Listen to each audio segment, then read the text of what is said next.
I am Joseph. I am the mentor, and this is Joanna. She is the mentee. So, Joanna, do you know why instructional coaches are important? I think they're there to help me just Okay, be a better teacher. so they are there to help you be a better teacher, and the way we do that is through professional developments for teachers, wherever we see or wherever the data says that there's a need in a grade level. We do curriculum, so we help you get new curriculum that'll help you be a better teacher through new technology, through new books, websites, or software. And then we also model lessons. So that means we'll go into your classroom, we'll do part of the lesson that we're seeing you need some possible assistance in, or wherever you think you need assistance, we'll go in and help you model that lesson. We also help write up lessons. So if you need help with your lesson plans or planning in general, curriculum maps, we go in there and assist with that as well. Okay, so if we're looking at two approaches to build trust with our mentee as an instructional coach, as a teacher, we are vulnerable with, or we should be vulnerable with our students, and we should tell them random stories of that shows our vulnerability. So, for example, if I was having a conversation with my mentee, and we were talking, and she's telling me about her concern or her day. I've been having this issue where my same students, they're the only ones participating. I don't know how to get the rest of my students to join in our conversations. So when I was going through, actually, when my instructional coach came in before, I thought the lesson went really well. And the feedback I got from them was that I was not randomly calling on students.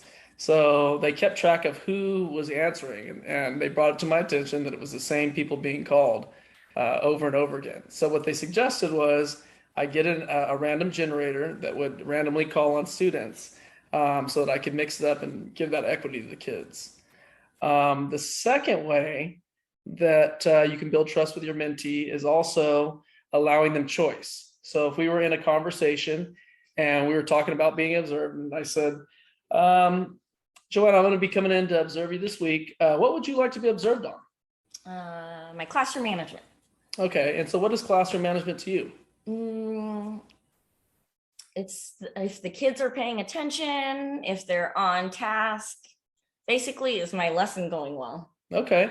And one of the ways we also can keep your class running correctly is if the pace is correct. So you're not teaching too fast for the kids and missing out on some of the kids getting the concepts, or if you're going too slowly and then some of those high achievers are not being challenged, then your management's going to be off. Two effective strategies for communicating feedback or giving effective and descriptive feedback. Number one, always recognize your mentee's strengths. So if we're having a conversation, Joanna, when I came in the class and observed you today, some of your strengths were I love how the kids, you gave them a lot of freedom, a lot of choice, but they also had a lot of structure in the classroom. I noticed they stayed in their areas. They were under control. They weren't hurting each other. What do you think would be an area that you could improve on? Oh, grading. I'm not so good with keeping up with my grades. Okay. Well, one thing I could do for you to help you out is if you need a little bit of time, a little bit of extra time other than your prep, I could come in and teach a lesson or, for an hour to give you a little bit extra time to catch up on your grading if you need that. Thank you. That'd be very helpful.